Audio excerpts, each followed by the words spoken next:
Legendary comedian Cedric the Entertainer is known to joke about family in his specials.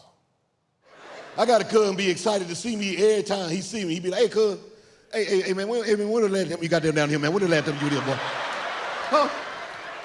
Hey, man, what about 79 years ago down? When the last time you down here? When is 79 years ago you was down here, man? Boy? Hey, come in, those motherfuckers like he's got them down right now. Hey, boy, if you look at them, you leave. Boy, you look just like you got them down there, boy.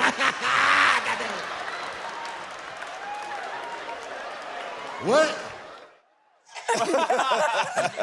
That is so true, so true. Well, now in his debut novel, Cedric the Entertainer is introducing fans to another family member. The new book, Flipping Boxcars, that's the title, is inspired by his real grandfather, Floyd Babe Boyce. And Cedric the Entertainer joins us now. Cedric the Novelist. Yeah, man. Yes, novelist. Yes, excited. How does that feel? Oh, so excited, Novelist. man. You know, this was a really special journey to be able to kind of like introduce people to this mythical character that I grew up only knowing as family lore, you know? And so from there, I was just inspired to kind of like tell this tale, you know, of some days in his life. And so it was fun to do, man. Well, just how mythical are we talking here? Because he's described in the book, we're talking about your grandfather here, as a rogue, gambler, fixer, and legend. Let's go. Let's go. All that qualifies. A larger-than-life con man. Yeah, That's the important one. Yeah. You know, you think about like of course, in the late 40s or post-World War II,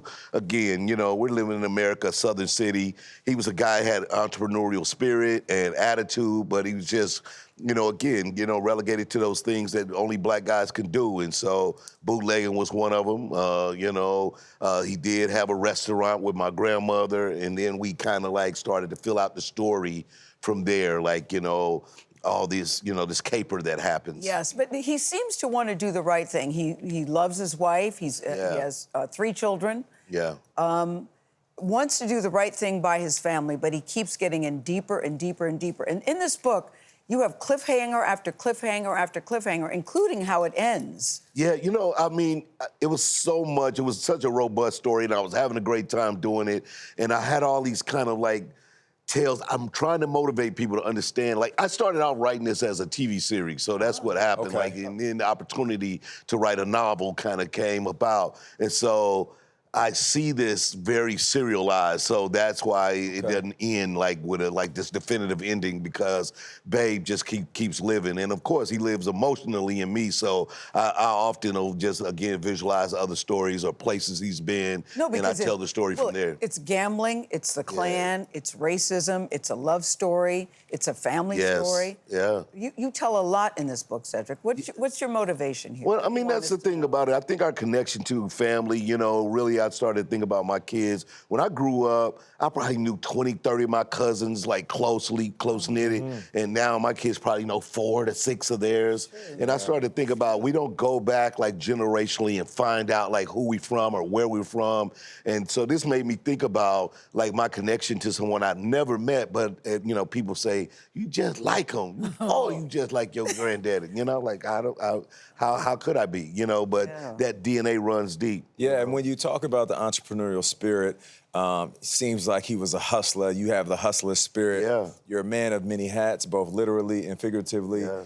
When did you recognize that, you know what, I am a lot like what I hear about my grandfather? I think, you know, of course, it was in some of those descriptions with my mom just kind of talking about him. You started to realize that he was, you know, again, a person who dreamed big, wanted to be big, wanted to live life, you know, out of the status quo. And I've always been like that. My mother and my sister used to say, even when I was younger, you just scheming up a dream. I'd be out, I'd be always like 16 trying, I'm selling sunglasses at the flea market. I'm like, I just don't want to work a regular job, you know? So, and I think that's that nature that was inside him as well. But there are several lines when I read it, I said, I know Cedric wrote that, because there are so many jokes in the middle of all this drama. Yeah. What's the difference for you in writing this in a novel and doing your stand-up? One of them, cheap hotel, no ballroom. No ballroom. No ballroom, That's how baby. you know. Well, I mean, because you're thinking about it, you know, like me. I mean, I'm normally thinking in jokes a lot of times. So, but in this, you're trying to tell another story. So if a joke comes out like naturally, then you'll go like, "That's a good one." Like I'm gonna keep that right there. It just feels right. And so that's really how we did it, and try to stay on track with telling this story and keeping the plot alive and you know, all those kind of things you got to learn when you're doing a novel. You know, it's different. We're just so glad you can promote a book because there's a writer's strike, there's an actor's strike. I've seen you on the picket line for both. Yeah. Do you see any end in sight? What are your thoughts as we sit here today? You know, it's so hard to tell. It feels like, you know, each group is just really, you know, towing the line of where they are. I mean, I do understand for me is that entertainment is probably one of our biggest exports in this country is, you know, we send movies out and TV shows all out into the world. So I don't feel like this is something that can just go away. We have to find a resolve and hopefully where everybody can get back to work. You know, we have a lot of people on the neighborhood. We got a lot of people that's not at work, you know, beyond the actors. You think about all the crew and everybody. And so, you know, for those reasons, I feel like we just really want to get back going. Yeah. Well, you and Anthony Anderson have barbecue seasoning and grilling items. Yeah. So we got rubs. The two of you together, that's good. Yeah, the AC barbecue. Yeah, so we got rubs and we're in Walmarts right now. We're like 3,000 Walmarts. We're gonna have you know, utensils, spatulas, tongs. Okay. I know you're a big big chef. You cook up. Yeah. Real quick, best state with the best barbecue.